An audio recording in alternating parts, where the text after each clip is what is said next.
Alam mo ba na tuwing Abril 9, may mga nakakakitang mga kaluluwa sa daan ng Death March?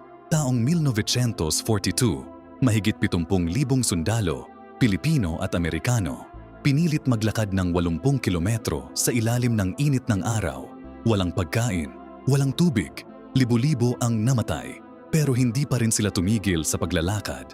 Mga residente sa Bataan, nakakakita pa rin nila tuwing anniversary, mga payat na anino, duguan, nakahilera sa kalsada, humihingi ng tubig, nagtatatanong kung saan ang Camp O'Donnell.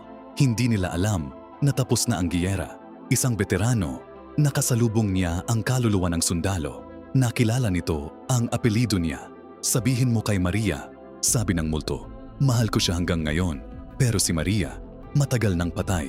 Mga tao doon, ayaw nang dumaan tuwing Abril 9 kasi maririnig mo raw ang mga yapak, mga hikbi, mga boses na tumutulong. Tubig, tubig lang. Nakakakita ka ba ng mga anino sa peripheral vision mo? Baka isa ka sa mga hindi nakarating sa Camp O'Donnell. Baka ikaw ay isa sa kanila.